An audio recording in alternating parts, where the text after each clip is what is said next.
بالله من الشيطان الرجيم. بسم الله الرحمن الرحيم. السلام عليكم ورحمة الله وبركاته. إن الحمد لله نحمده ونستعينه ونستغفره ونعوذ بالله من شرور أنفسنا ومن سيئات أعمالنا.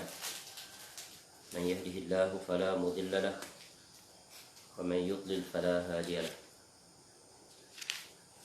أشهد أن لا إله إلا الله وحده لا شريك له وأشهد أن محمدا عبده ورسوله.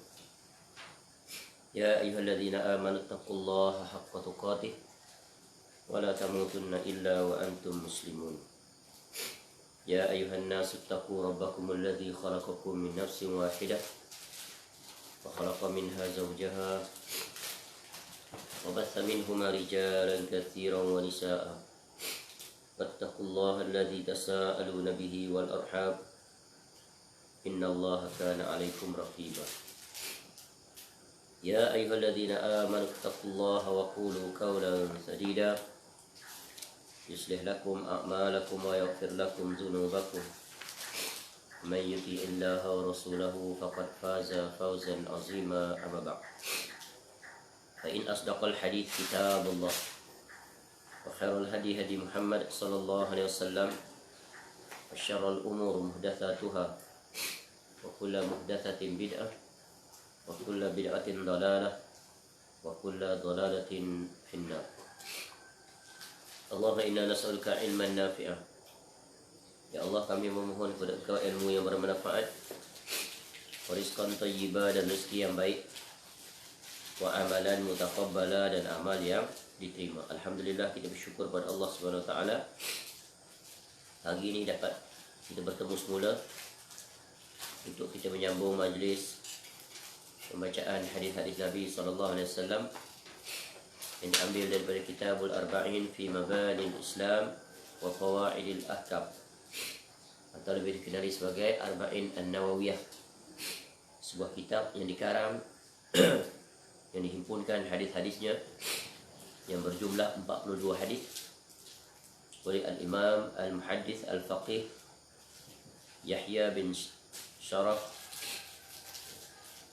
bin Muri An-Nawawi Ad-Dimashqi Asy-Syafi'i, atau lebih dikenali sebagai Al-Imam An-Nawawi rahimahullah, yang lahir pada tahun 631 Hijrah dan meninggal pada tahun 676 Hijrah, dalam usianya yaitu sekitar 45 tahun. InsyaAllah pada pagi ini kita akan menyambung dan masih lagi berada pada Al-Hadis Ar-Rabi' wal-Ishrun, hadis yang ke-24, yaitu hadis Qudsi yang pertama yang dimuatkan oleh Al-Imam An-Nawawi rahimahullah di dalam Arba'in An-Nawawiyah. Baik, kita telah jelaskan sebelum ini tentang makna hadis Qudsi dan bezanya dengan Al-Quranul Karim. Dan hadis Qudsi yang dimuatkan oleh Al-Imam An-Nawawi rahimahullah ini pada hadis yang ke-24 merupakan hadis yang agak panjang, ya, yang kedua panjang setelah hadis yang kedua, yaitu hadis tentang Jibril alaihissalam, yaitu mengajarkan ya, kepada para sahabat Nabi SAW menerusi soal jawab, yaitu yang 4 soalan yang ditanyakan oleh Jibril alaihissalam. Kemudian Nabi SAW menjawabnya, dan penghujungnya ya Nabi SAW menyebutkan ya fa innahu Jibrilu atakum yuallimukum dinakum. Baik, sekarang hadis yang kedua panjang adalah hadis Qudsi ini. Semalam kita telah mengambil faedah daripada, yaitu faedah yang pertama daripada ya, penjelasan ataupun peringatan daripada Allah Subhanahu wa taala, yaitu bahagian yang pertama daripada 10 perkara yang Allah Taala jelaskan, peringatkan ya kepada kita sebagai hamba-hambanya, yaitu ya ibadi inni haramtu zulma ala nafsi wa ja'altuhu bainakum muharraman fala tazalamu. Ya wahai hamba-hambaku, ya sesungguhnya aku telah mengharamkan kezaliman atas diriku dan aku jadikan dia perkara yang diharamkan di antara kamu, maka janganlah kamu berbuat zalim. Ini adalah peringatan dan perintah Allah Ta'ala yang pertama kepada kita, iaitu kita adalah hamba. Ya, hamba kepada Allah Subhanahu Wa Ta'ala.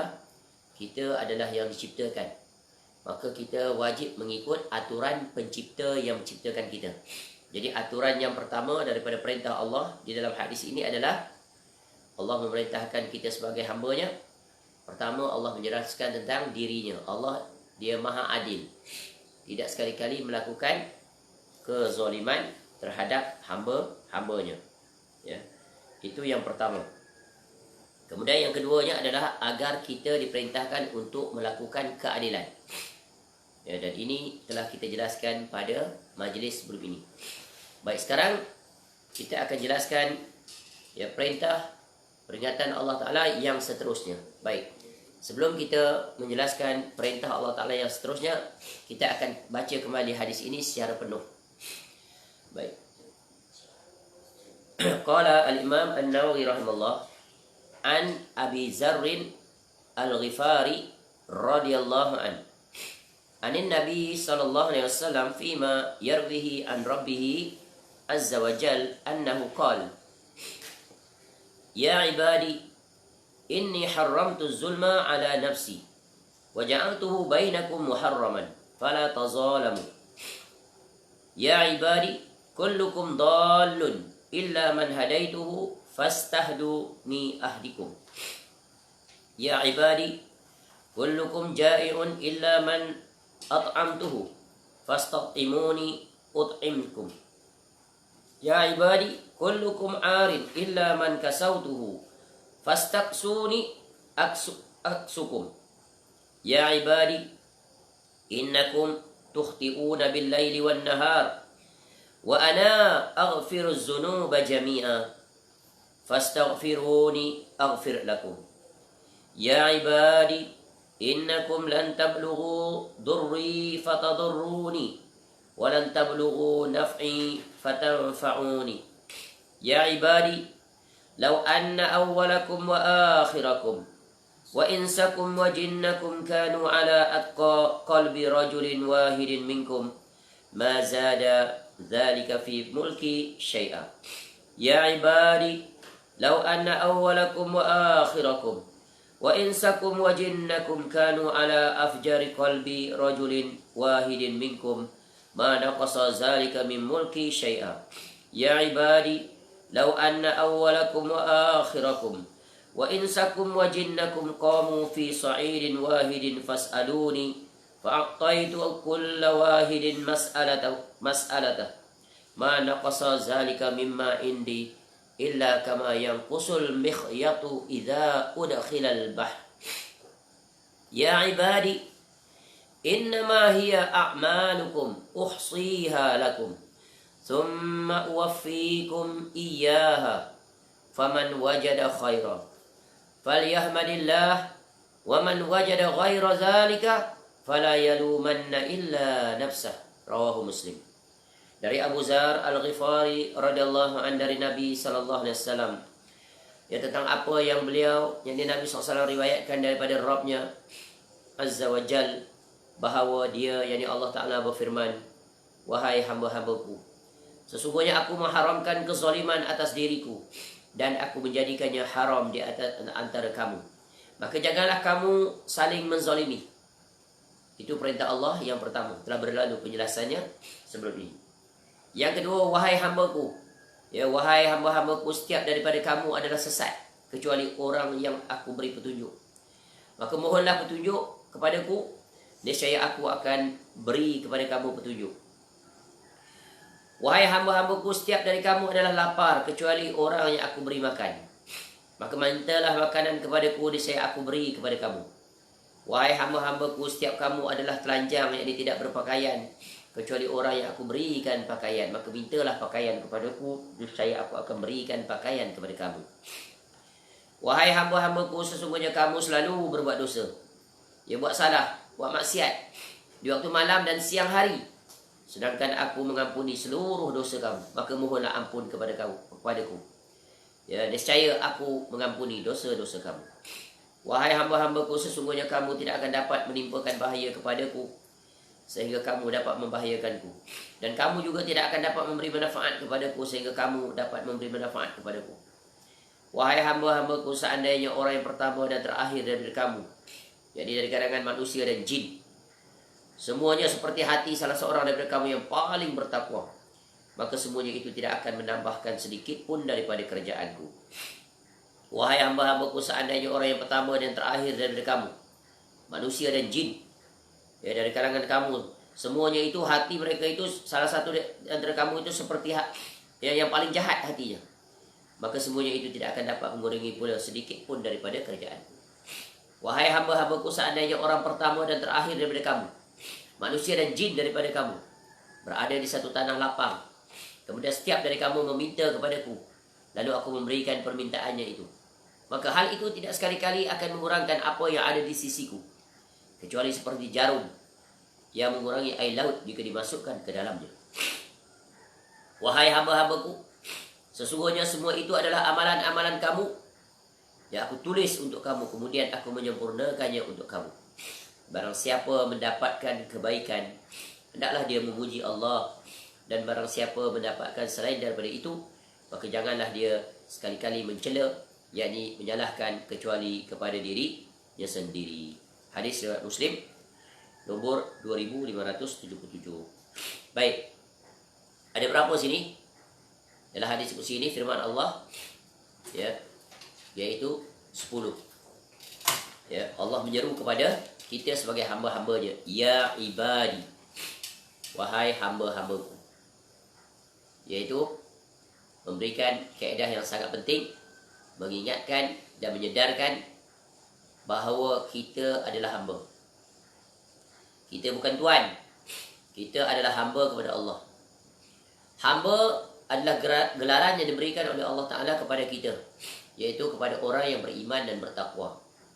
Dan gelaran hamba adalah gelaran yang paling mulia bagi seorang insan, bila dia tunduk dan taat patuh kepada perintah Allah. Adapun bila dia palingkan kehambaannya itu selain daripada Allah Ta'ala, maka dia menjadi hamba yang sangat hina, seperti orang yang memperhambakan dirinya kepada manusia. Ya, dulu ada sistem perhambaan sesama manusia, sehingga dia tidak merdeka, tidak bebas, diatur oleh tuannya, ya, pada tahap yang paling hina. Bila dia dimerdekakan, maka jadilah dia, ya, manusia seperti orang kebanyakan memiliki kebebasan sendiri, maka dia mulia di sisi manusia. Ya. Tapi hamba yang hakiki yang mendapat kemuliaan adalah hamba kepada Allah Ta'ala. Maka sebab itulah kita kena berusaha untuk menjadi hamba Allah yang benar-benar hamba kepadanya. Dan itulah tujuan Allah Ta'ala ciptakan kita di dunia ini. Dan nanti di negeri akhirat Allah akan balas, memberikan ganjaran, ya, akibat perhambaan kita yang benar kepada Allah. Jadi Allah seru kita dengan sebagai hamba untuk memberikan perhatian terhadap 10 perkara yang merupakan peringatan kesedaran diri kita sebagai hamba, kemudian tanggungjawab dan kewajipan yang wajib kita laksanakan. Yang pertama, yaitu Allah menjelaskan kita adalah hamba, kita sering melakukan, ya, kejahatan, kezaliman, dan itu adalah perbuatan yang dilarang. Maka hendaklah kita menukarkan kezaliman, pastikan diri kita sentiasa menjadi orang yang menegakkan keadilan. Bukan hanya keadilan kepada orang lain, tetapi yang lebih utama keadilan pada diri sendiri. Keadilan kepada diri sendiri adalah yaitu menunaikan hak-hak Allah Ta'ala sebagai seorang hamba kepada Rabb-Nya. Begitu juga menegakkan keadilan sesama manusia. Dan itu adalah kesimpulan daripada apa yang telah kita jelaskan semalam. Baik, pada majlis pagi ini kita akan menyambung, yaitu penjelasan firman Allah Ta'ala yang kedua, yaitu ya Allah Ta'ala memperingatkan kita, yaitu ya ibadi kullukum dhalun illa man hadaituhu fastahduni ahdikum. Wahai hamba-hambaku, setiap dari kamu adalah sesat, kecuali orang yang akan aku beri petunjuk.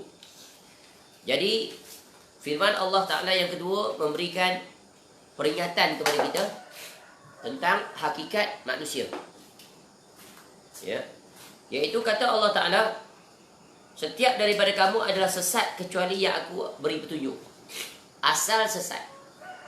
Dan kalau kita melihat sejarah kesesatan manusia, ya sebab manusia ni dia antara tabiatnya dia mudah untuk ya keluar daripada garis apa? Garis kebenaran. Asal dia berada di atas fitrah yang benar. Kemudian disebabkan oleh faktor-faktor yang berada di persekitarannya dan juga pada dirinya, kemudian dia keluar daripada jalur kebenaran, dia memilih kesesatan. Ya, kerana apa jadi demikian? Kerana syaitan telah berjanji kepada Allah Ta'ala untuk menyesatkan manusia. Ketika mana Nabi Adam AS dan Hawa AS Allah turunkan dari syurga ke dunia, ini secara ringkas sejarah, ya, maka berkembang biaklah keturunan Adam AS dan isterinya, ya. Maka ramailah manusia, ramailah umat Nabi Adam AS. Ketika mana berkembang biaknya keturunan Adam AS sebagai manusia pertama ya di atas dunia ini, atas muka bumi bersama isterinya, lahirlah keturunan daripadanya.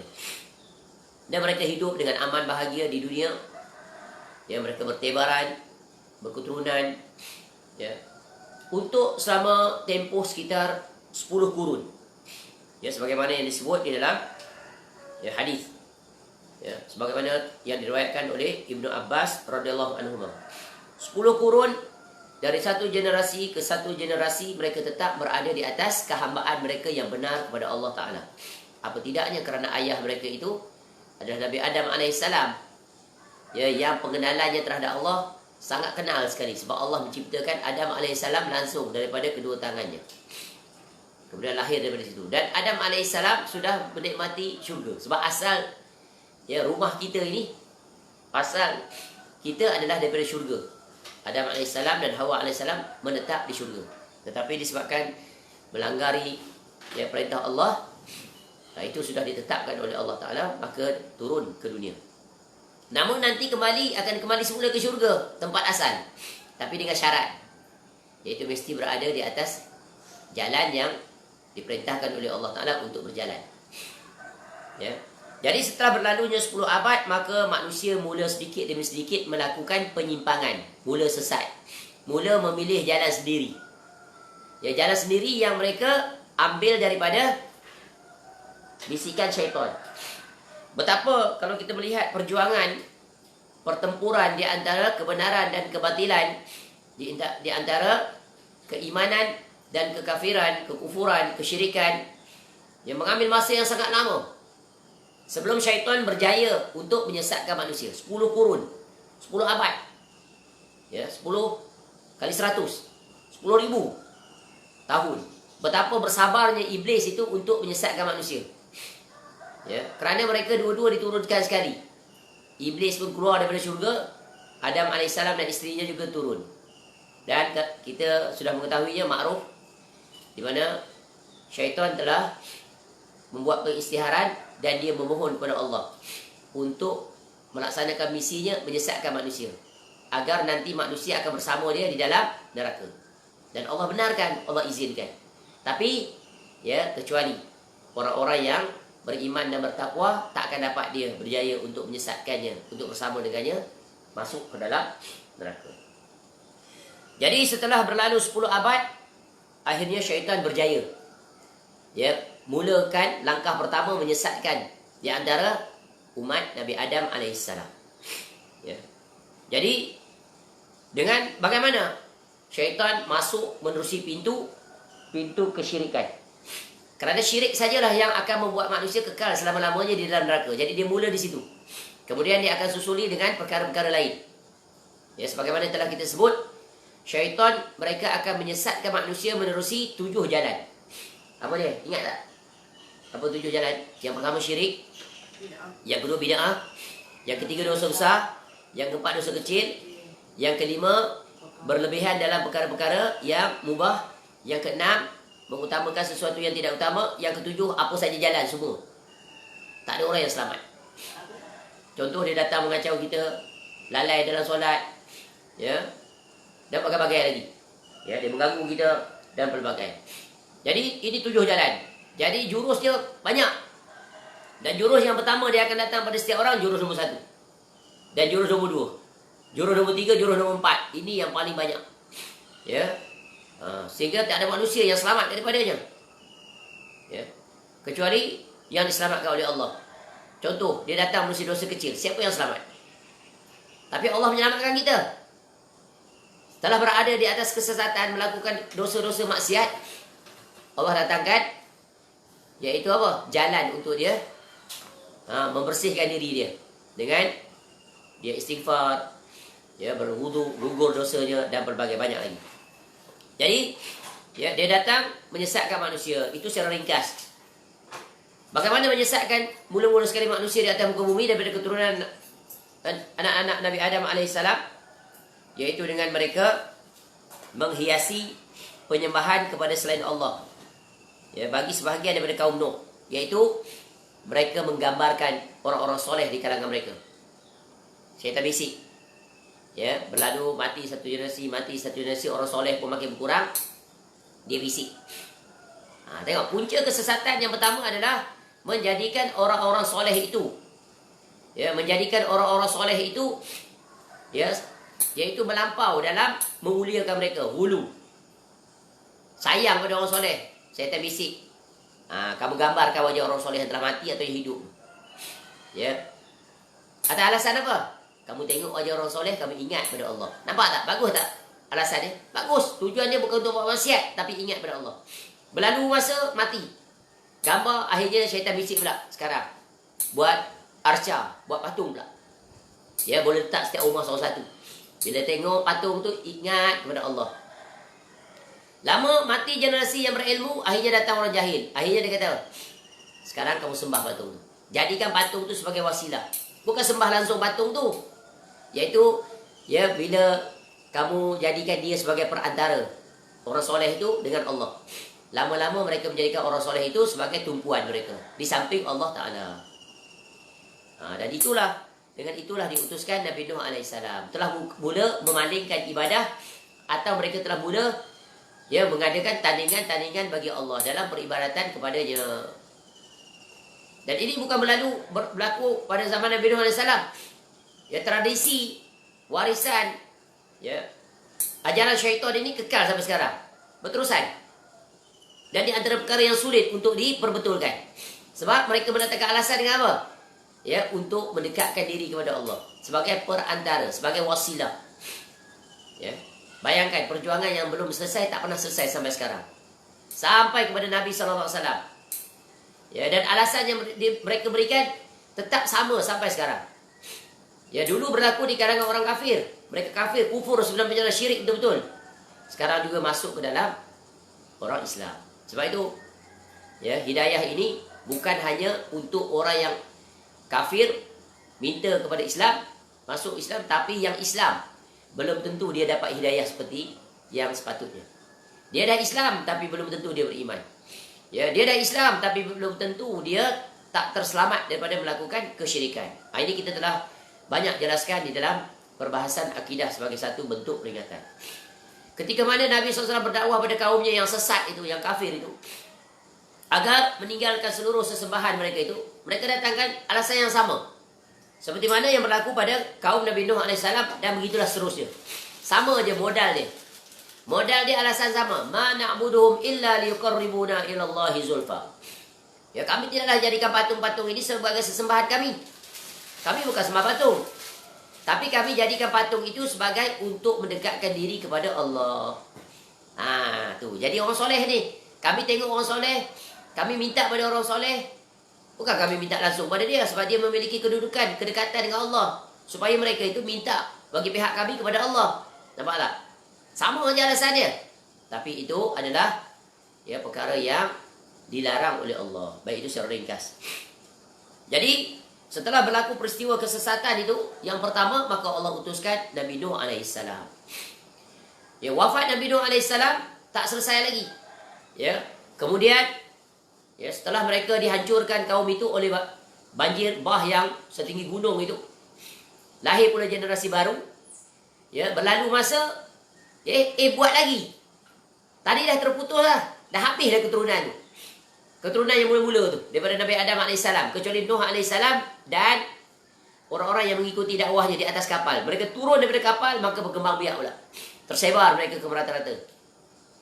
Generasi yang melakukan keingkaran tadi, kesyirikan, kekafiran itu, semua dihapuskan oleh Allah. Mati semuanya, tak ada satu pun yang tinggal. Maka lahir generasi yang baru. Ya.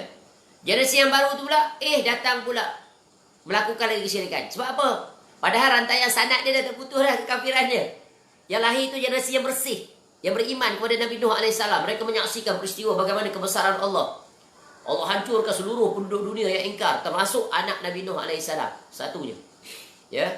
Sebagaimana Allah sebut. Ya. Iaitu dalam surah Hud ayat 42 hingga 43. Kita ambil di ujung. Allah sebut tentang kisah. Iaitu salah satu daripada anak Nabi Nuh AS sendiri. Sesat. Kafir dia. Wahala bainahumal mauju fakana minal mu'raqin. Dan gelombang menjadi penghalang antara keduanya, maka jadilah anak itu termasuk orang-orang yang ditenggelamkan. Itu kisah Nabi Nuh AS. Ya. Tak dapat hidayah dia. Padahal dia adalah anak Nabi Nuh AS. Rasul nombor 1. Ya. Kenal bapa dia. Ya. Tapi ingkar. Kenapa? Mengikuti kaumnya yang kufur, yang syirik kepada Allah. Ya, dia tertipu dengan bisikan syaitan. Masya Allah. Jadi menunjukkan pengajaran yang utama, iaitu hidayah. Ya, dia adalah milik Allah. Nanti kita akan jelaskan. Dan kena ingat, belum tentu ayahnya beriman kepada Allah, anaknya beriman. Belum tentu. Iman tak boleh diwarisi. Islam boleh diwarisi. Macam kita lah, lahir daripada mak ayah kita yang Islam. Didaftarkan di jabatan pendaftaran sebagai seorang Islam. Tapi belum tentu kita beriman. Itulah kita berharap kepada hidayah. Itulah dia pentingnya al-hidayah. Nanti kita akan jelaskan. Tapi kita nak cerita dulu sejarah ni. Ya, dengan itulah maka Allah Ta'ala utuskan Rasul. Ya, kesesatan yang kedua yang berlaku adalah pada kaum Nabi Hud AS. Ya, Nabi Hud AS. Dan sebab itu pentingnya kita mempelajari tentang kisah-kisah para anbiya. Kerana kisah para anbiya ni satu aja. Semua sama. Mengajak manusia berjalan di atas hidayah. Iaitu mentauhidkan Allah dalam beribadah dan melepas diri daripada kesyirikan. Itulah dia makna Islam. Sebab itu seluruh Rasul-Rasul alaihissalam mereka berjalan di atas agama yang sama, iaitu Islam. Cuma syariat mereka saja boleh berbeza.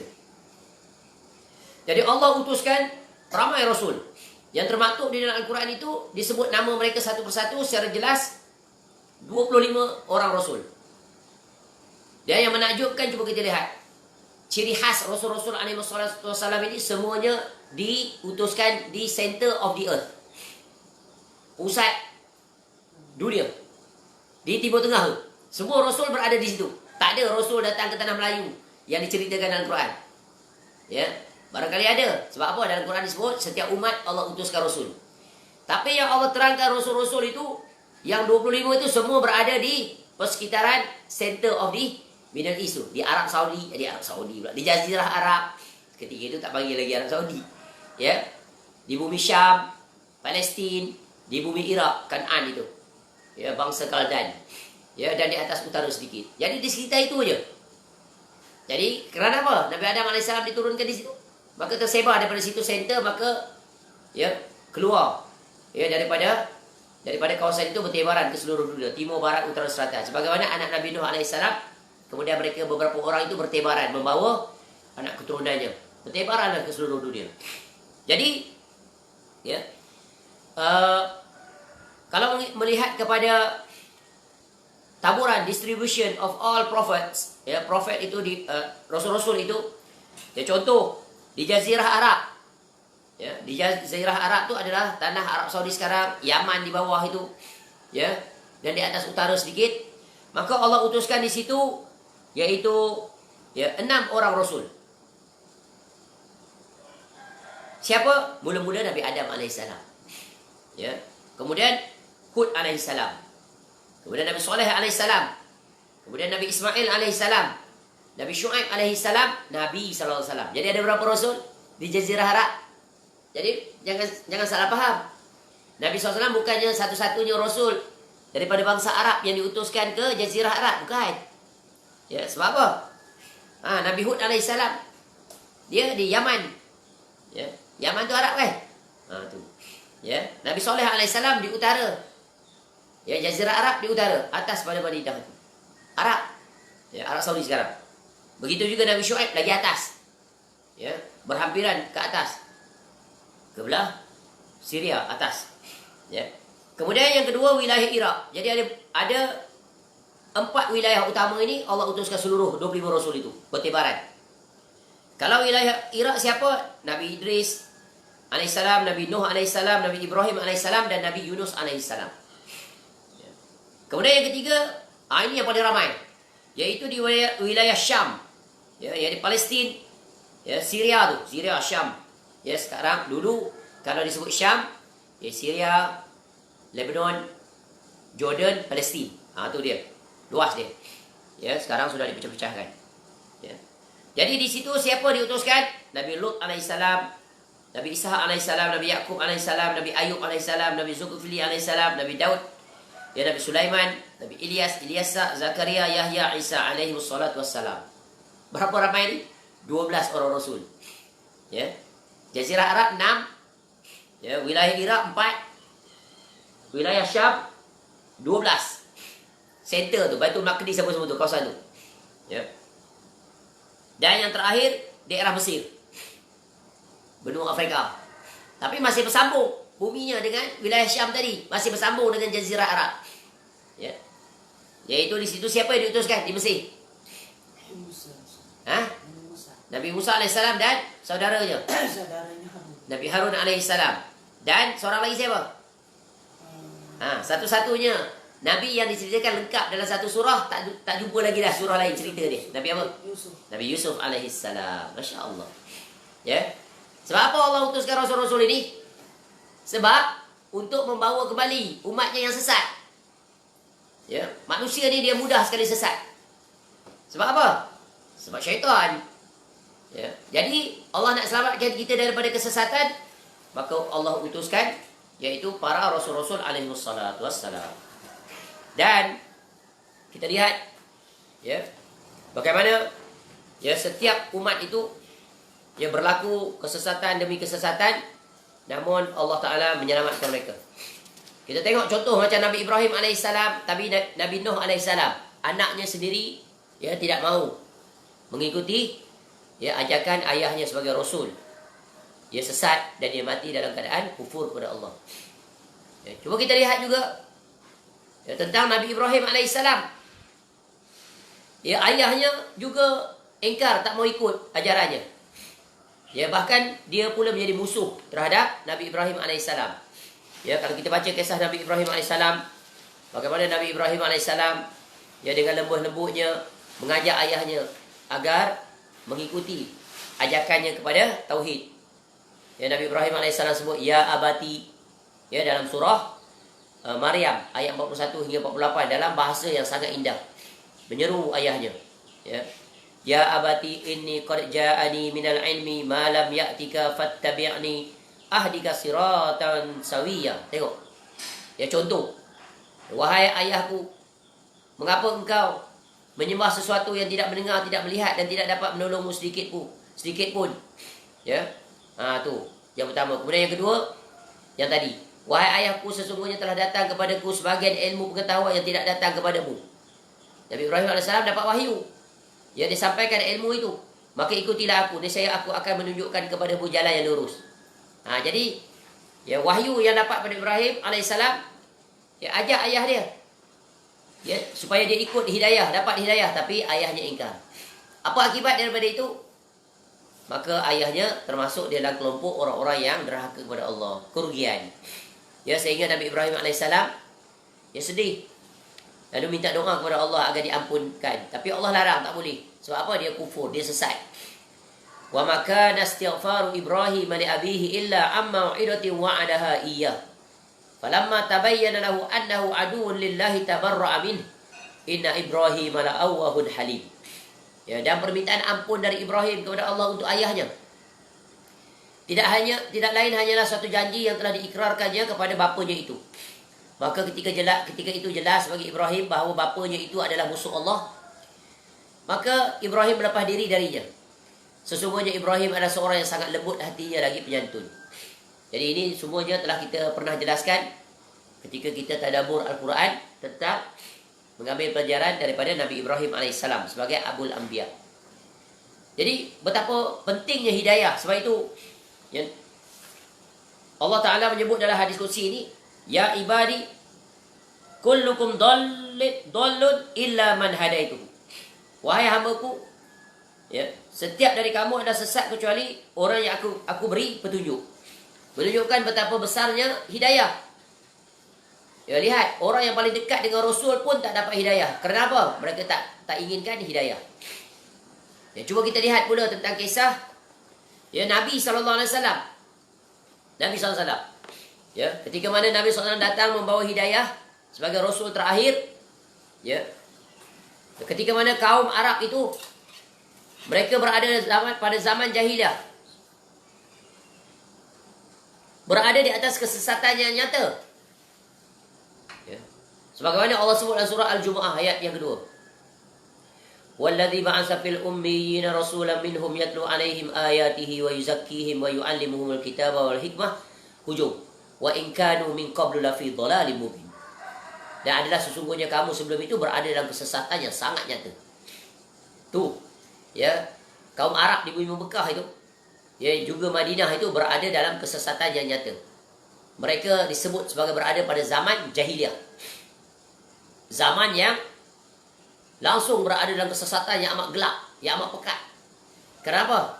Mereka telah meninggalkan ajaran Nabi Ismail, Nabi Ibrahim alaihissalam. Sebab pada mereka sebelum itu Nabi Ismail alaihissalam berada bersama mereka. Jadi Nabi Ismail alaihissalam adalah Rasul. Ayahnya juga adalah Rasul, Nabi Ibrahim alaihissalam.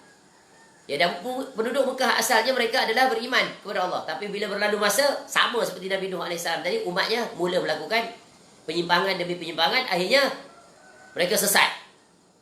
Maka Allah dengan sifat kasih sayangnya itu, sifat keadilan Allah, maka diutuskan Rasul, yaitu Nabi SAW, untuk mengembalikan mereka semula, ya, daripada kesesatan kepada agama yang benar, agama nenek moyang mereka, iaitu agamanya Nabi Ibrahim AS, agamanya Nabi Ismail AS.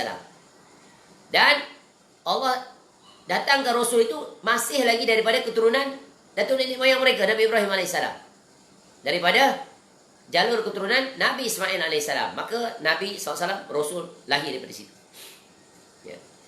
Sehingga betapa istilah bahasanya, betapa bejatnya kehidupan orang-orang Arab jahiliyah itu, ya, yang kemudiannya terkenal mereka itu disebut sebagai kafir musyrikin kafirun itu, yang dihadapi oleh Nabi SAW. Betapa buruknya kesesatan mereka itu digambarkan oleh yaitu Ja'far bin Abi Talib radhiyallahu anhu ketika dia menyampaikan ucapan dialognya di hadapan Raja Najasyi, ya, pada ketika mana mereka berhijrah, ketika mana berada di bumi Mekah. Nabi SAW perintahkan mereka berhijrah ke bumi Habasyah, kerana di situ ada raja yang adil, seorang raja Kristian, yaitu Najasyi. Ketika mana kafir musyrikin hantar 2 orang untuk meminta pulang, untuk mengambil, ya, para sahabat Nabi SAW itu, mereka nak ambil balik. Sebab apa? Sebab mereka nak membawa supaya menyesatkan kembali. Tapi apa yang berlaku? Ya, mereka gagal kerana tak berjaya meyakinkan Raja Najasyi. Ya, bagaimana gagalnya? Di antaranya adalah ucapan ini. Ya, Ja'far bin Abi Talib, sepupu Nabi SAW, ya, adik-beradik kepada Ali bin Abi Talib, beliau membuat satu ucapan di hadapan raja. Ayyuhal Malik, wahai raja, ya, kunna qauman ahla jahiliyah na'budul asnam wa na'kulul maitata wa na'ti al-fawahisha wa naqta'ul arhami wa nusi'ul jiwar wa ya'kulul qawiyyul yudha'if wa kunna ala zalik. Inilah gambaran mula-mula sekali tentang kesesatan, ya, ketika mana mereka berada sebelum diutuskan Nabi SAW. Wahai raja, dulunya kami ini adalah satu golongan, yaitu satu golongan, ya, mereka-mereka atau orang-orang yang berada dalam kebodohan jahiliyah, ya, kesesatan, menyembah berhala, ya, na'budul asnam, kami ini menyembah berhala. Patung-patung. Itu kan sesat. Patung dibuat dengan tangan, disembah pula. Itu kesesatan yang nyata. Itu kebodohan yang paling nyata. Kemudian, wa na'kulul maitah. Dan kami makan bangkai. Ya, maknanya haiwan yang disembelih ya tidak dengan nama Allah, bangkai. Ya. Kemudian ya. Wa na'til fawahish. Kami ini suka buat perkara-perkara keji. Ya, perkara-perkara kotor. Ya. Wa naqta'ul arham, suka memutuskan hubungan silaturahim. Benda kecil sikit bergaduh, berperang, berabad-abad. Seperti apa yang berlaku di Madinah tu contoh. Antara suku Aus dan Khazraj. Berkelahi je. Kemudian diperapi-api pula oleh Yahudi. Begitu juga Arab Jahiliyah. Ya, mereka berkelahi, berperang, suka berperang mereka. Benda kecil sikit perang. Ya. Kemudian apa lagi? Ya. Wa nusi'ul jiwar. Jahat pada tetangga, jiran. Tu. Ya. Masya Allah. Wa yaqulul qawiyyud dha'if. Ya. Yang kuat ya, makan hak yang lemah, yakni menindas, suka buat penindasan. Dan demikianlah keadaan kami. Itu keadaan mereka. Ya, di antara perkara kejahatan mereka, sesatnya mereka itu hidup dalam keadaan yang paling buruk. Ya, masyarakat yang bobrok, yang bejat. Kemudian kata Ja'far bin Abi Talib, inilah dia berkaitan dengan hidayah. Apa kata Ja'far bin Abi Talib radhiyallahu anhu? Hatta ba'atsallahu lana rasulan. Tu. Sehinggalah Allah utuskan ya kepada kami seorang utusan. Kama ba'atsar rasula ila man qablana. Seperti mana? Ya. Yang telah dibangkitkan, yang telah diutuskan oleh Allah Taala ya beberapa utusan kepada orang-orang yang terdahulu pada kami. Maknanya apa ni? Mereka tu knowledgeable, tahu betul kan? Sebab mereka tahu asal je. Sebab itu Nabi SAW ketika datang ada lagi saki baki ajaran tauhid, betul kan? Apa dia? Orang kafir musyrikin tu, mereka sebenarnya mengetahui bahawa Allah itu adalah Rabb mereka, betul kan? Sehingga nama mereka bagi nama anak-anak mereka Abdullah. Bukan hanya ayah Nabi SAW saja nama Abdullah, ada lagi lebih daripada 10 kalau tak silap dalam sejarah disebut. Sehingga Baitullah mereka panggil Baitullah. Sehingga mereka pun sebut nama Allah, betul kan? Sehingga ditanya kepada mereka dalam Quran, wala in sa'altahum man khalaqas samawati wal ard la yaquluna Allah. Bila ditanya kepada mereka siapa yang menciptakan langit bumi, mereka jawab Allah. Mereka menunaikan manasik haji tapi dalam keadaan yang sesat, lagi menyesatkan, menyelisihi syariat Nabi Ibrahim AS dalam keadaan telanjang bugil keliling Kaabah. Kemudian mereka letak patung-patung pula. Patung-patung ni warisan mana tu? Daripada Nabi Nuh AS. Dia dihidupkan semula setelah datangnya ya Nabi Hud AS dan seterusnya. Tu. Jadi kesesatan ni rantaian sanad dia terpelihara sampai sekarang. Sampai kepada mana? Sampai kepada syaitan. Kekal. Sebab syaitan tu masih ada. Jadi dia akan hidupkan kembali. Dia akan hidupkan kembali. Ya. Tak dapat secara hakiki, dia akan datangkan syubhat-syubhat. Seperti dia masuk melalui jalur apa tadi? Sebagai wasilah bertawasul. Itu masih ada sampai sekarang. Dan dia masuk dalam ajaran tauhid. Dan dia menghancurkan tauhid. Ya, baik. Jadi itulah yang dijelaskan oleh Ja'far bin Abi Talib radhiyallahu anhu, dan banyak lagi nanti penjelasannya. Ya, sekadar contoh menunjukkan betapa ya orang-orang Arab itu, kafir musyrikin itu berada dalam kesesatan yang sangat nyata. Ya. Dan Nabi SAW datang untuk membawa ya, menjelaskan kepada mereka, untuk memberikan hidayah kepada mereka. Ya, tugas Rasul-Rasul alaihissalam adalah memberikan hidayah. Ya, hidayah apa ni? Itulah hidayah dipanggil hidayatul bayan wal irsyad, ataupun hidayah dilalah wal irsyad. Semua Rasul-Rasul alaihi wassalatu wassalam bermula daripada Nabi Nuh alaihi salam sampai Nabi SAW. Dan Allah berikan kemuliaan kepada Nabi SAW dengan perjuangannya tak mati dengan kematian Nabi SAW. Setiap generasi, setiap saat akan ada pewaris Nabi SAW yang akan menunaikan tugas Nabi SAW sampai hari kiamat, yaitu mereka menjalankan tugas nubuah, yaitu berdakwah, mengingatkan umat yang sesat agar kembali kepada kebenaran, yang sudah menjadi seorang muslim agar menjadi muslim yang sejati, yang benar. Kenapa? Kerana walaupun dia menjadi seorang Muslim, belum tentu dia mendapat hidayah berada di atas jalan yang benar. Ni ingat kaedah ni. Kita menjadi seorang Muslim, belum tentu kita selamat. Ya, kenapa? Syaitan setiap saat akan cari jalan untuk menyesatkan kita.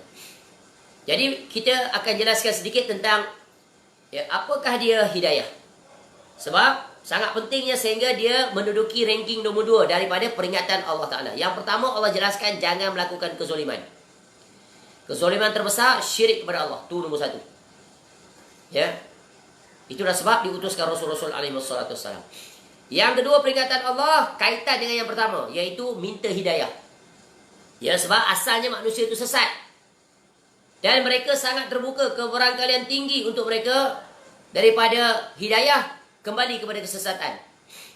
Jadi, hidayah adalah penting. Sebab itu Rasul-Rasul alaihi wassalam, begitu juga orang yang menunaikan kewajipan menyambung tugas mereka dalam berdakwah, iaitu mereka diberikan iaitu hidayah, ya, hidayatul bayan wal irsyad atau hidayah ya dilalah wal irsyad. Jadi ini hidayah yang dimiliki oleh ya Rasul-Rasul alaihi wassalam dan selain daripada mereka. Ya, sebagaimana Allah sebut kepada Nabi SAW, innama anta munzir wa likullin qaumin had. Sesungguhnya engkau hanyalah seorang pemberi peringatan, dan bagi setiap kaum ada yang memberi petunjuk. Ya, petunjuk apa ni? Iaitu ya, memberikan hidayah, peringatan, penjelasan. Itulah dalam tersimpul dalam perkataan, iaitu dakwah. Ya, berdakwah. Jadi menjelaskan tentang Islam, menjelaskan tentang kekufuran, kesyirikan, ya, kebatilan, jahiliah dan sebagainya, tinggalkan seluruhnya. Hendaklah kamu menjadi seorang Muslim yang sejati, iaitu mukmin yang bertakwa kepada Allah. Ya, tugas ini adalah tugas semua kita untuk menyampaikan. Seperti kuliah ini adalah bentuk hidayatul bayan. Tapi belum tentu mereka yang diseru itu, mereka yang diperingatkan itu, mereka yang disampaikan pengajaran dan pelajaran itu boleh menerimanya. Ya, belum tentu mereka menerima. Inilah dia hidayah yang diminta oleh Allah Ta'ala agar kita minta kepada Allah. Ya. Dan inilah dinamakan hidayatul taufiq wal ilham atau ilham. Yaitu hidayah taufik dan ilham. Yaitu yang memilikinya hanya Allah Ta'ala sahaja. Ya, sebab itu Allah sebut dalam Quran dalam surah Al-Qasas ayat 56. Innaka la tahdi man ahbabta. Ya. Kamu ya, innaka la tahdi man ahbabta walakinnallaha yahdi man yasha. Sesungguhnya engkau, yakni Nabi SAW, Allah tujukan pada Nabi SAW, tidak akan dapat memberi hidayah, petunjuk kepada orang yang kau cintai, tetapi Allah lah yang memberi petunjuk, hidayah kepada sesiapa yang dia kehendaki. Jadi hidayah ini Nabi SAW tak dapat masuk campur, iaitu hidayah taufik yang akan membuka hati seseorang untuk menerima ya kebenaran. Dan ini bukan dihadapi oleh ya sesiapa, ini juga dihadapi oleh Nabi SAW. Sebagaimana juga dihadapi oleh Nabi Ibrahim AS. Dia berdakwah ya, yang jauh, yang dekat ayahnya, tapi ayahnya ingkar. Nabi Nuh AS berdakwah kepada seluruh kaumnya, anak-anaknya salah satunya tak nak ikut. Ya, begitu juga ya di dalam lain-lain keadaan. Ya, Masya Allah, kita lihat bagaimana ya Rasul-Rasul, bukan semuanya yang mengikuti mereka itu. Betul kan? Cuba kita lihat contoh tentang ya Nabi Lut alaihissalam. Ya, Allah berikan kisah itu untuk memberikan pengajaran pada kita betapa hidayah itu, walaupun orang yang paling dekat, yang paling kita sayang, tapi bila Allah tak bagikan hidayah, iaitu hidayah taufik wal ilham, maka dia tetap di atas kekufuran. Seperti tadi Nabi Nuh alaihissalam, seperti Nabi Ibrahim alaihissalam, seperti isteri Nabi Lut alaihissalam. Ya, begitu juga isteri Nabi Nuh alaihissalam. Lihat Allah sebut di dalam Quran, dalam surah At-Tahrim ayat 10. Daraballahu mathalan lilladheena kafaru. Ya, daraballahu mathalan lilladheena kafaru imra'ata Nuhin wa imra'ata Lut. Allah Ta'ala ya membuat perumpamaan, contoh Ya, isteri Nabi Nuh dan isteri Lut. Ya, perumpamaan bagi orang-orang kafir. Ya. Jadi Nabi Nuh alaihissalam, isterinya juga dan anak lelaki dia. Ya. Tidak mahu naik di atas kapal Nabi Nuh alaihissalam. Akhir tenggelam. Begitu juga isteri Nabi Lut alaihissalam. Ya. Kanata tahta abdaini min ibadina salihaini. Fa khanatahuma falam yu'niya anhuma minallahi syai'a. Wa qila dukhulan nar ma'ad dakhilin. Kedua-duanya isteri tadi tu, isteri Nabi Nuh alaihissalam, isteri Nabi Lut alaihissalam, berada di bawah pengawasan dua orang hamba-Ku yang soleh di antara hamba-hamba kami. Memang Rasul. Ya. Pilihan Allah. Dari sekian umat manusia tu, dia yang dipilih jadi Rasul. Lalu kedua isteri itu berkhianat kepada kedua suaminya. Khianat, nampak tak? Nabi Nuh AS, isterinya khianat. Nabi Lut lagi dah. Betul kan? Datang tetamu, dia pergi bagi tahu pada kaum dia. Suruh datang rumah. Sebab kaum dia suka, ya, di luar tabi'i. Ya, homoseksual. Tu, sodomi. Kekal sampai sekarang perkataan. Maka kedua suaminya tidak dapat membantu mereka sedikit pun daripada seksa Allah. Dan dikatakan kepada keduanya, masuklah ke dalam neraka bersama orang yang masuk neraka. Nampak tak? Padahal ya, isteri dekat mengiringi suami, kenal suami itu, orang yang soleh, pilihan Allah. Tapi begitulah hidayah. Ya, suaminya berdakwah, tapi musuh utamanya yang paling mengingkari, yang tak nak ikut adalah istrinya. Sebab tu hidayah ni, dia bukan warisan. Dia adalah diusahakan, dicari, diminta. Cuba lihat perkara yang sama juga berlaku pada Nabi SAW. Ni sunnatullah yang berlaku. Ya, nak bagi contoh teladan pada kita. Ingat, hidayah ni perkara yang sangat penting, sangat besar. Sehingga Nabi SAW ajar kita, minta doa supaya dapatkan hidayah. Ya. Jalan yang paling utama nak dapat hidayah, solat. Ihdinas siratal mustaqim. 17 kali itu kita ulang, minta. Ya. Nabi SAW sebut, ajar kita supaya berdoa, Allahumma inni as'alukal huda, mula-mula. Wattuqa wal afafa wal ghina. 4. Tapi nombor 1 rankingnya adalah, aku memohon kepada Engkau ya Allah al-huda.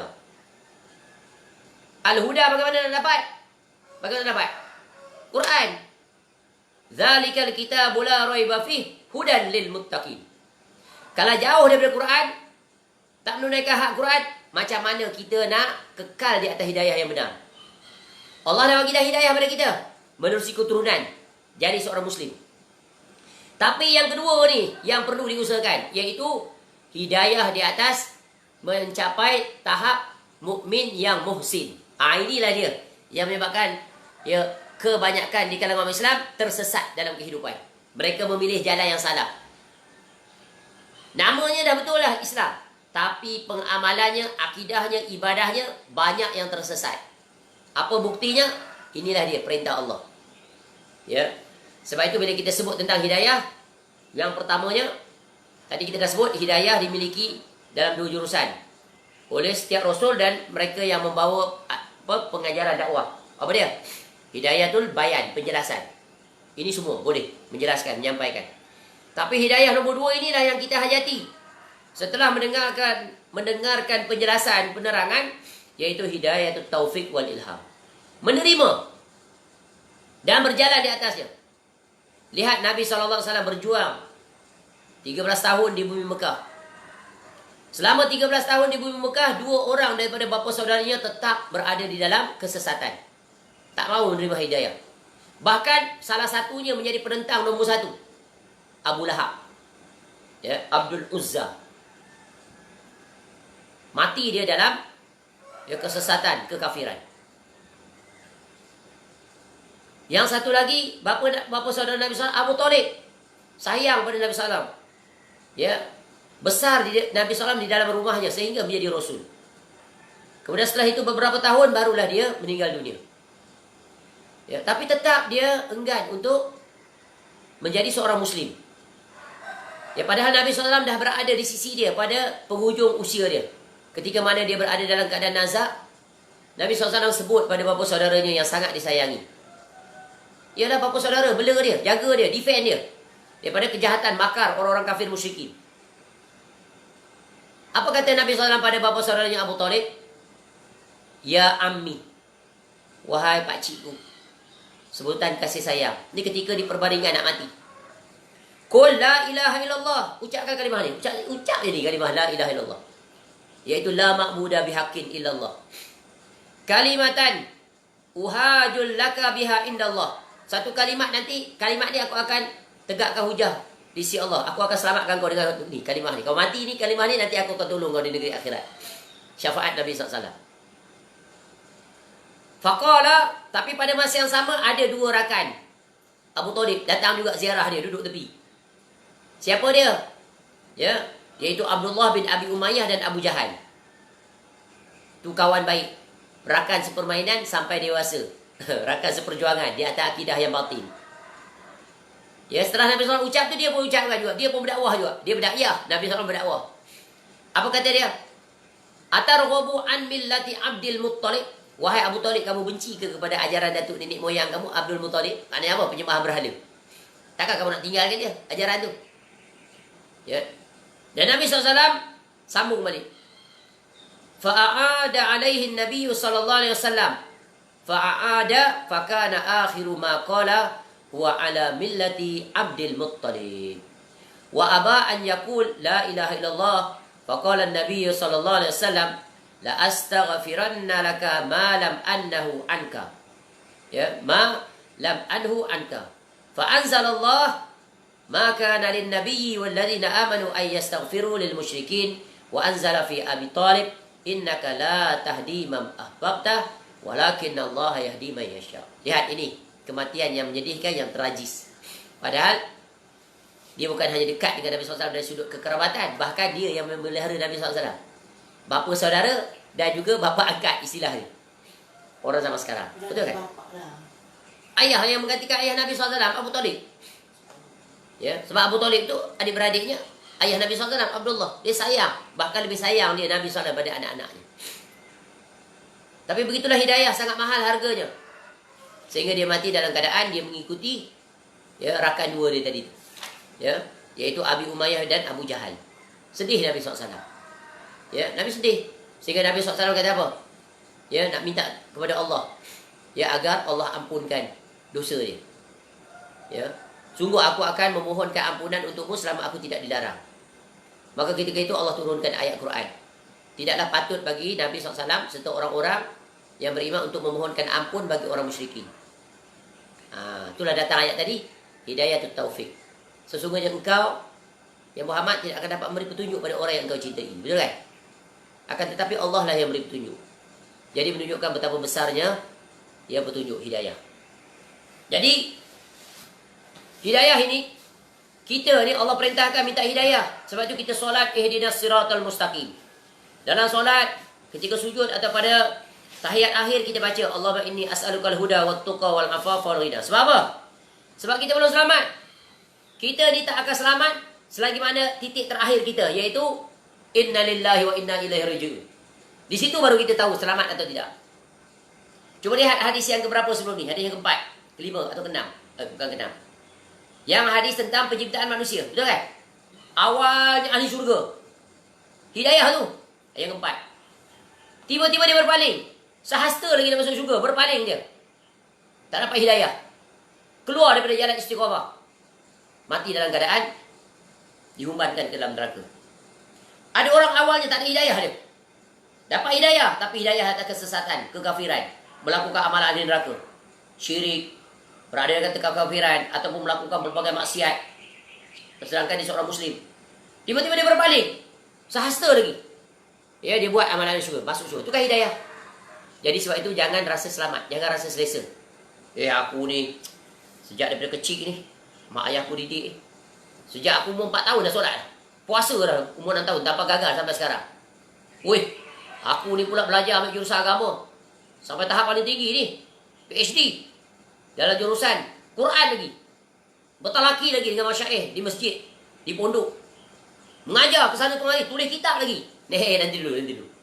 Ya, kalau ada pemikiran cara itu, itu jalan-jalan nak menuju kesesatan. Sebab apa? Ujub. Itu kan bencana. Salah satu faktor kesesatan adalah ujub. Sombong. Ya, degil. Dia merasakan diri dia yang benar. Itu bahaya.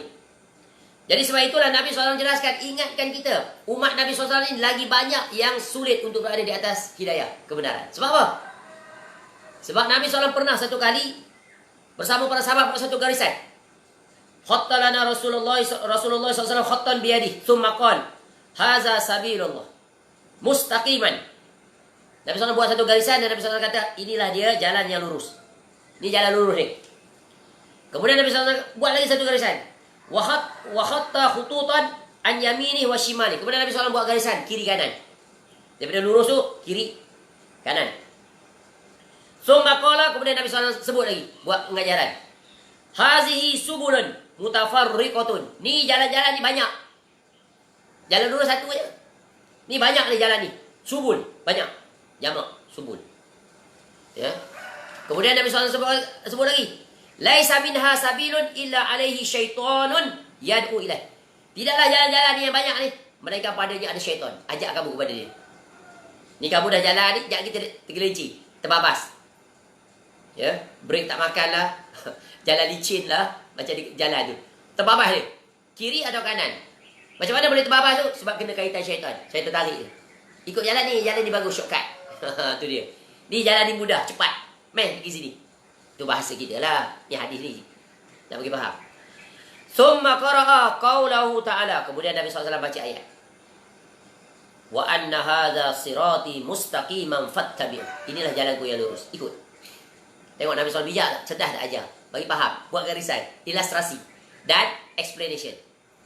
Visual dan audio learner. Dua sekali gabung. Wala tattabi'us subula. Jangan kamu ikut jalan-jalan tadi tu. Jalan yang banyak tu. Fatafarraqa bikum an sabili. Ya, jalan-jalan yang mencerai-beraikan kamu tu. Ya, dari jalan yang ni, jalan lurus, jalan Allah. Zalikum wasaqum bihi la'allakum tattaqun. Inilah ya, yang diperintahkan oleh Allah kepada kamu agar kamu takwa. Nampak tak? Sama tak maksud hadis ni? Sama. Kamu sesat dan kamu boleh tersesat walaupun dah ada di jalan lurus. Macam kita naik kereta lah. Jalan lurus tu kan? Straight, jalan tu ikut sana, ikut sini. Boleh tak terbabas? Bila-bila pun boleh. Macam mana? Sama ada kamu sendiri yang cuai atau orang lain. Sebab orang lain kamu cuai. Atau sebab orang lain kamu juga tersesat. Nampak tak?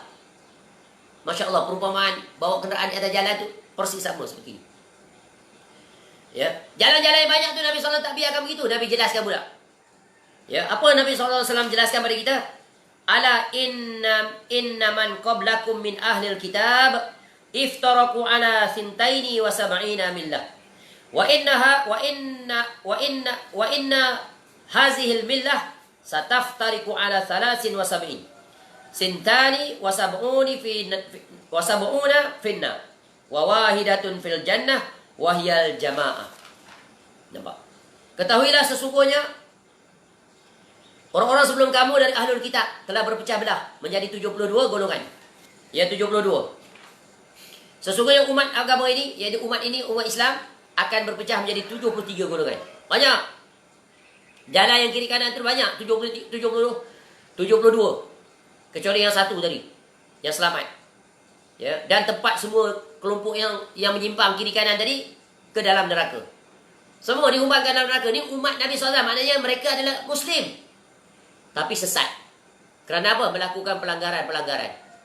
Bahkan pelanggaran yang dikhawatiri adalah melakukan pelanggaran, iaitu kesyirikan, melakukan bid'ah, dosa-dosa besar dan sebagainya. Ya, satu je yang selamat. Siapa? Al-Jamaah. Jadi kita minta hidayah pada Allah agar kita dah dapat dah hidayah ilal Islam, dah jadi seorang Muslim. Hidayah nombor 2 ni, iaitu alal Islam, iaitu ala as-sirat al-mustaqim. Tu dia yang kita nak minta. Jalan yang lurus ni siapa? Ya, iaitu jalan yang keluar daripada 72 jalan yang menyimpang tadi, yang kiri kanan. Yang ke-72 itu kulluhum finnar, semuanya masuk neraka. Illa millatan wahidah, kecuali satu, jalan yang lurus. Yang itulah yang kita nak minta kepada Allah agar Allah berikan, tetapkan kita jalan di atas itu. Ya, bagaimana nak tahu jalan yang lurus itu? Kata Nabi SAW, ma ana alaihi wa ashabi. Yaitu aku dan para sahabatku berjalan di atasnya. Jadi ini memberikan kaedah yang sangat penting apa dia? Yaitu kita minta agar kita berjalan di atas jalannya Nabi SAW. Itulah yang kita sebut berjalan di atas jalan, yaitu agama di atas jalan pemahaman para salafus soleh. Yang kita singkatkan sebagai manhaj salaf. Manhaj salaf tu apa makna dia? Yaitu manhajnya berjalan di atas Nabi SAW. Ya, jalan para sahabat, jalan para tabi'in, jalan para tabi'in. Kerana mereka adalah 3 generasi yang manhajnya agama mereka berjalan di atas jalan yang lurus. Ya. Dan itulah yang disebut di dalam ayat daripada suratul Fatihah, ihdinas siratal mustaqim. Jalan yang lurus. Dan ayat seterusnya menafsirkan jalan yang lurus. Ya. Jalan yang lurus itu apa? Yaitu berjalan di atas petunjuk Al-Quran dan As-Sunnah. Ya, bagaimana nak memahami keduanya itu? Maka siratal ladzina an'amta alaihim. Itulah penafsiran. Yaitu jalan yang, penjelasan yang ketiga. Yaitu setelah Quran, hadis, maka kita berjalan di atas pemahaman para sahabat. Sebab apa? Mereka itulah para sahabat yang mereka mendapat nikmat Allah. Kenapa? Mereka berjalan di atas Quran dan Sunnah sesuai petunjuk Nabi SAW. Maka, hadis qudsi, iaitu perintah Allah, peringatan Allah, iaitu ya ibadi, kullukum dhalun illa man hadaita.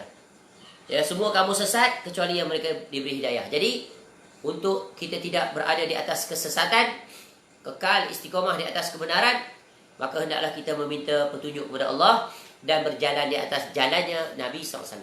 Tidak berpaling. Tidak sekali-kali menggantikan kesyirikan, ketauhidan dengan kesyirikan, walaupun sekecil apapun. Dan tidak berani melakukan tambahan-tambahan dalam agama, bid'ah walaupun dia kecil.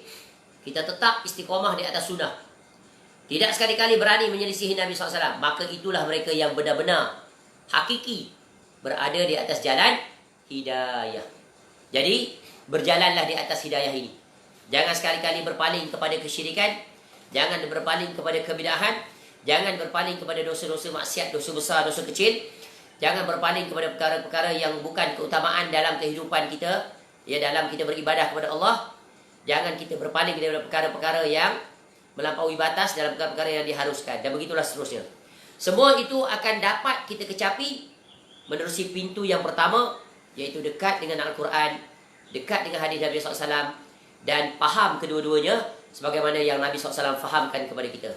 Sebab itulah di antara nikmat yang paling agung adalah kita mendapat kefahaman yang benar terhadap agama. Yang perkara ini merupakan nikmat yang sangat besar bagi seseorang. Sebab itulah Nabi SAW menjelaskan kepada kita, man yuridillahu bihi khairan yufaqihu fiddin. Barang siapa yang Allah hendakkan kebaikan bagi seseorang, maka Allah Ta'ala akan bagi dia faqih. Dia faham. Faham seperti mana Nabi SAW memahamkan kepada para sahabat. Faham sebagaimana para sahabat memahamkan kepada para tabi'in. Faham sebagaimana para tabi'in memahamkan kepada tabi'in. Faham sebagaimana dari satu generasi ke satu generasi sampai ke hari ini, kita faham agama seperti mana asalnya, aslinya. Yaitu yang difahamkan oleh Nabi SAW kepada generasi terbaik. Dan itu tersambung sanadnya sampai sekarang. Kebenaran itu. Hendaklah kamu bersama dengan mereka itu. Yaitu kelompok At-Taifah Al-Mansurah. Yaitu mereka itu dah Al-Ghuraba. Mereka itu golongan minoriti. Kecil mereka, sedikit. Tapi ciri khas mereka adalah sentiasa berpegang teguh, mengajak umat kepada manhaj salaf. Berpegang teguh dengan Al-Quran, berpegang teguh dengan sunnah Nabi SAW. Nanti akan datang hadis ke depan.